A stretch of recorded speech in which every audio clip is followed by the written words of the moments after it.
একবার হযরত জিবরাইল আলাইহিস সালাম আল্লাহর রাসূলের কাছে এসে বলতেছেন,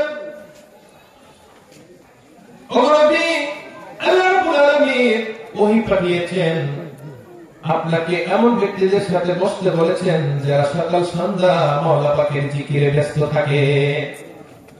أصبر نفسك مع الذين يدعون ربكم بالغداوة والعشي يريدون وجهه ولا تعد عيناك عنهم। নবী গো, আপনি তাদের সাথে ওঠা বসা করুন, তাদের সাথে আপনি বসুন যারা সকাল সন্ধ্যা আমি আল্লাহর জিকির করে। আমার নবীজি খুশি হয়ে গিয়েছেন। আমার উম্মতের মধ্যে এমন একটি দল আছে যাদেরকে আল্লাহ পছন্দ করে নিয়েছেন। সেই দলটা কোন দল? সেই দলটা কোন দল? আল্লাহ রাসূল খোঁজাখুঁজি শুরু করে দিয়েছেন। খুঁজতে খুঁজতে গিয়ে দেখেন এই দলটা হইল আসহাবে সুফফা, পাগলের দল।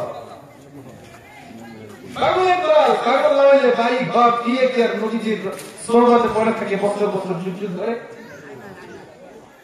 তাদের বারবার খবর নিয়ে, বিবি বাচ্চার খবর নিয়ে কোথায় বলেছেন?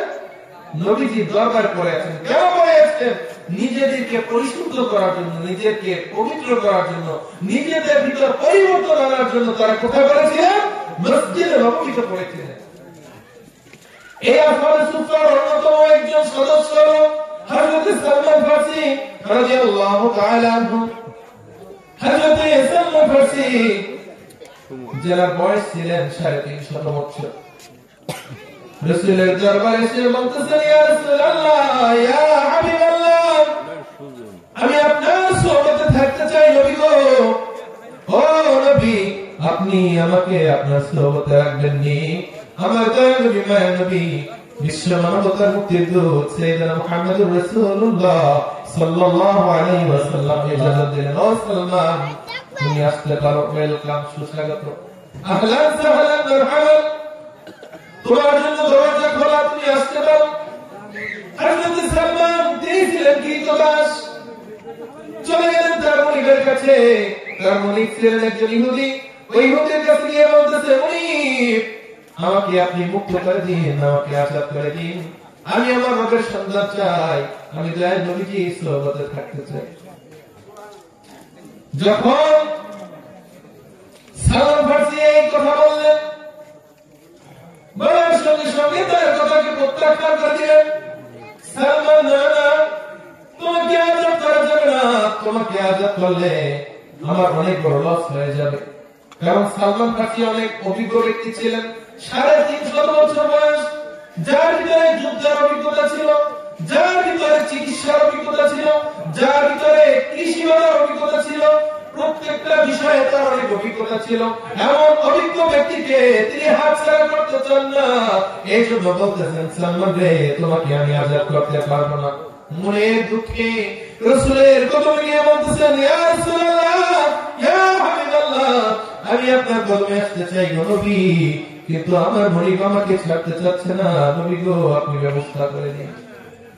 দয়ার নবী, মায়ার নবী, মুস্তাফা জানে রহমত, তিনি বললেন, যাও, আমার কথা বলো, তোমাকে আজাদ করে দিবে। যখন নবীজির কথা বললেন, নবীজির রেফারেন্স দেওয়া হইল, ওই ইহুদি তাও প্রত্যাখ্যান করে দিল, তাকে আজাদ করলো না। এবার ভারাক্রান্ত হৃদয় নিয়ে, মনের দুঃখে, মনের কষ্টে চোখের পানি ছেড়ে দিয়ে রাসূলের দরবারে কাঁদে, নবী গো, আমি 350 বছর আমার বয়স হয়ে গিয়েছে, আমি অনেক ধর্ম দেখেছি নবী, আমি এত ধর্ম দেখেছি, এত ধর্মের কাছে আমি গিয়েছি, আমার রবের সন্তানের জন্য কোথাও গিয়ে আমার এত ভালো লাগে নবী গো, আপনার কাছে এসে আমার যত ভালো লেগেছে নবী, আপনার সোহবতে আমি থাকতে চাই, কিন্তু আমার মনিব, আমার মালিক আমাকে ছাড়তে দিচ্ছে না, আমাকে থাকতে দিচ্ছে না। রাসূল, আপনি ব্যবস্থা করেন। এই কথা বলার সাথে সাথে দয়ার নবী, মায়ের নবী, উম্মতের নবী চোখের পানি ছেড়ে দিলেন। যখন নবীজি কাঁদেন, সালমান ফারসিও কাঁদেন, সাহাবায়ে কেরামও কাঁদেন। দয়ার নবীজি সালমান ফারসির হাত ধরে দিন হতে গিয়ে বের হয়ে গিয়েছেন, সাথে সাথে মাওলা আলী কারামাল্লাহু ওয়াজহাহু বের হয়ে গিয়েছেন।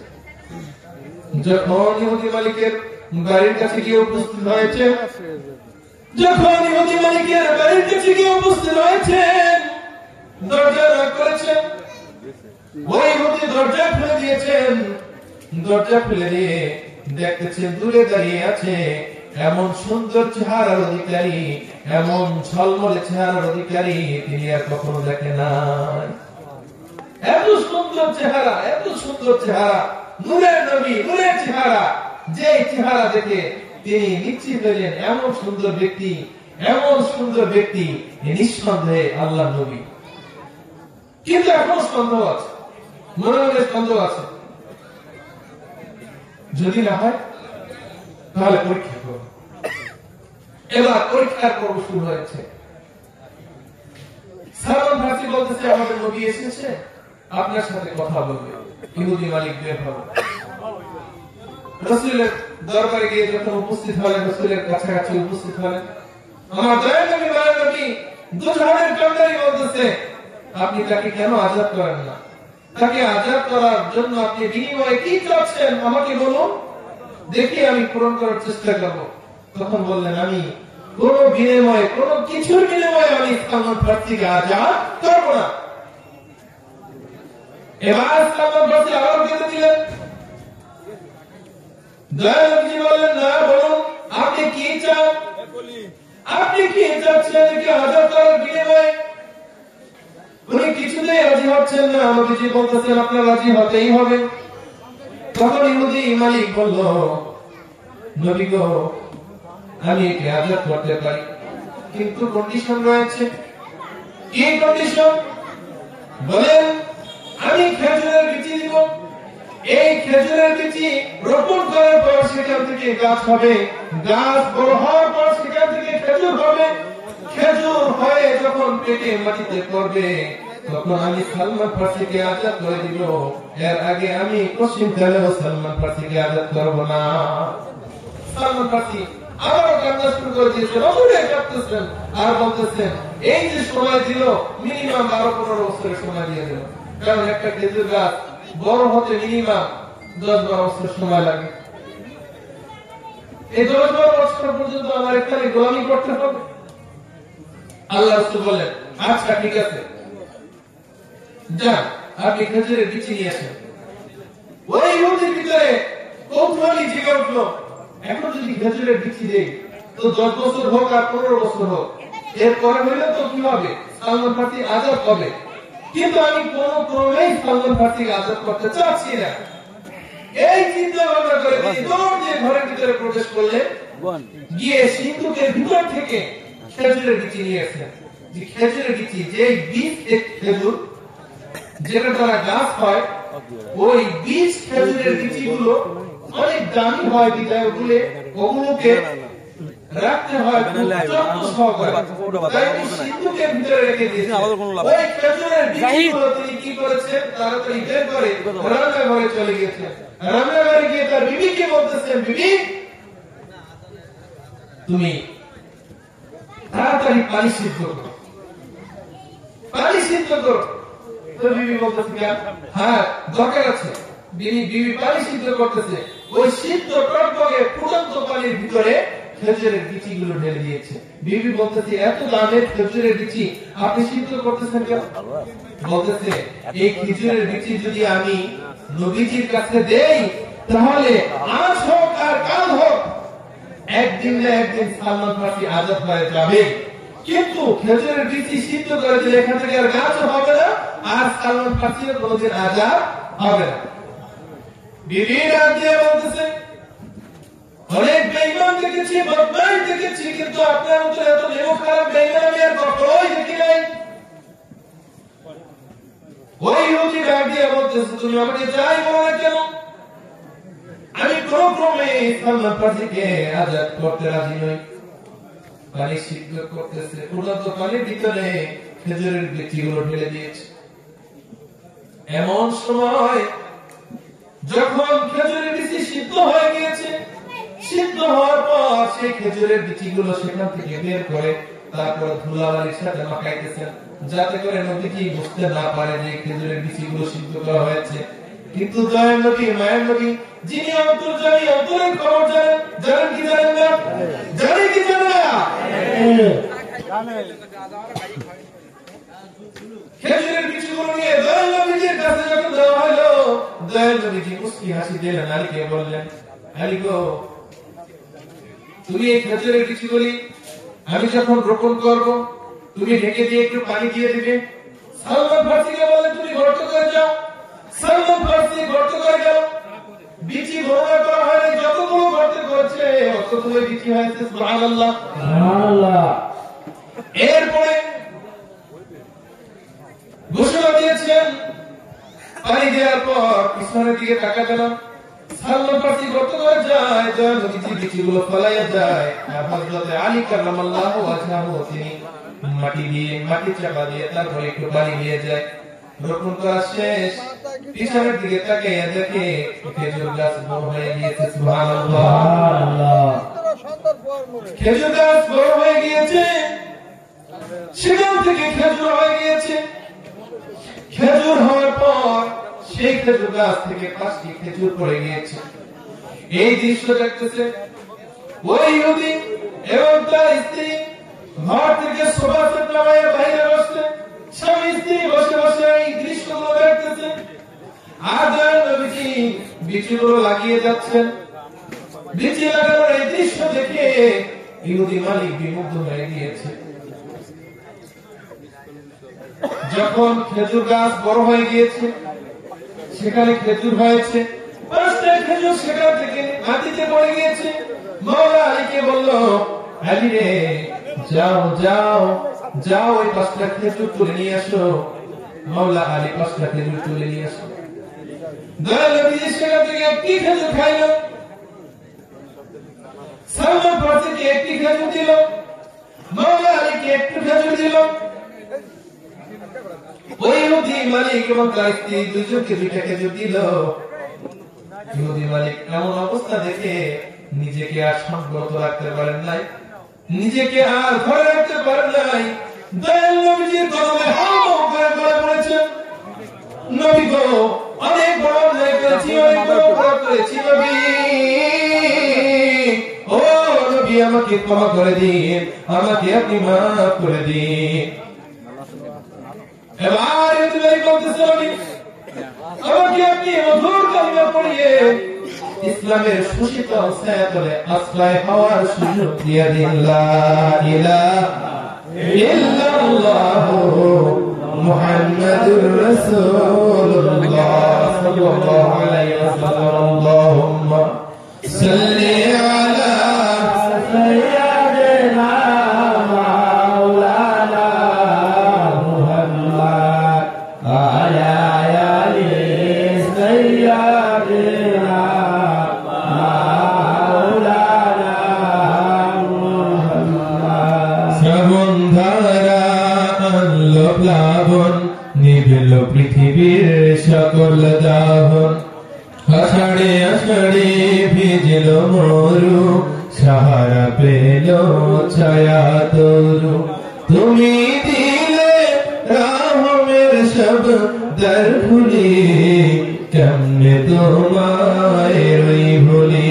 আল্লাহুম্মা সাল্লি আলা সাইয়্যিদিনা মাওলানা মুহাম্মদ আলা আলি সাইয়্যিদিনা মাওলানা মুহাম্মদ। আল্লাহুল আলামিন কুরআনুল কারীমের 9 নম্বর সূরা তাওবা 105 নম্বর আয়াতে ঘোষণা দিয়েছেন, وَقُلْ اعْمَلُوا فَسَيَرَى اللَّهُ عَمَلَكُمْ وَرَسُولُهُ وَالْمُؤْمِنُونَ।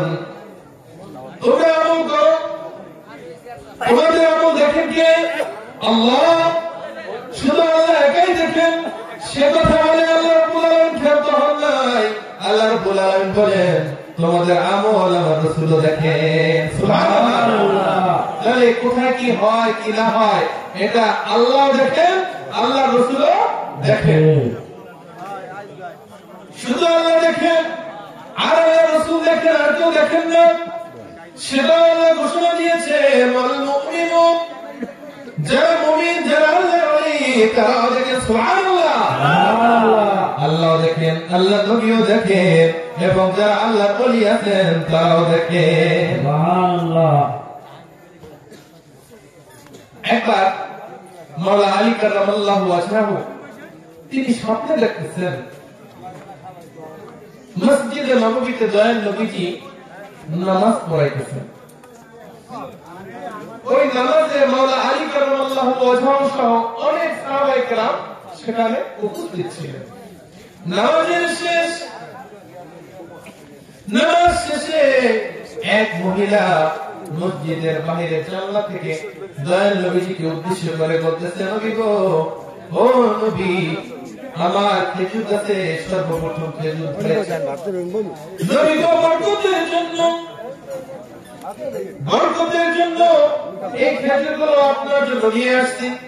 নবী গো, আপনিও খাবেন, আপনার সাহাবায়ে কেরামদেরকেও খাওয়াবেন। দয়াল নবীজি ওই খেজুরের পাত্রটা নিজের হাতে নিলেন, নিজের হাতে নিয়ে মাওলা আলীকে একটি খেজুর দিয়েছেন। এরপরে একটা একটা খেজুর অন্যান্য সাহাবায়ে কেরামকেও দিয়েছেন। হযরত আলী কারামাল্লাহু ওয়াজহাহু তিনি খেজুর খেয়েছেন।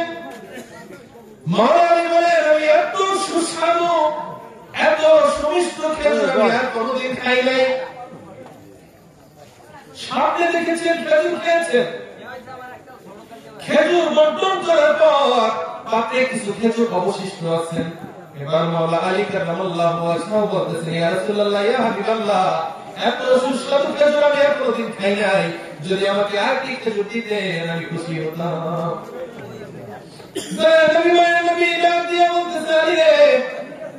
এই খেজুরের ভাবটা আহলে বাইতের অন্যান্য সদস্য যারা আছেন তাদেরকেও দিতে হবে, তুমি আর খেজুর পাবে না। মাওলা আলী ঘুম থেকে জাগলেন। ঘুম থেকে জেগে ওঠার পর মাওলা আলীর মুখে এখনো সেই খেজুরের বিচি বিদ্যমান। সুবহানাল্লাহ। দেখলেন কি স্বপ্নে খেজুর খেয়েছেন, আর ঘুম থেকে উঠে খেজুরের বিচিটা এখনো তার মুখের ভিতরে উপস্থিত রয়েছে। এই জন্য আল্লাহ রাসূলকে যারা স্বপ্নে দেখেন তারা সত্যিই দেখেন। এই জন্য বুখারী শরীফে একটি হাদিস আছে, মান রাআনি ফিল মানামি ফাকাদ রাআল হক লিআন্না আশ-শাইতানা লা ইয়াতামাসসালু ফি সূরাতি, যে ব্যক্তি আমাকে স্বপ্নে দেখলো সে সত্যি দেখলো, কারণ শয়তান আমার সূরা ধারণ করতে পারে না। একই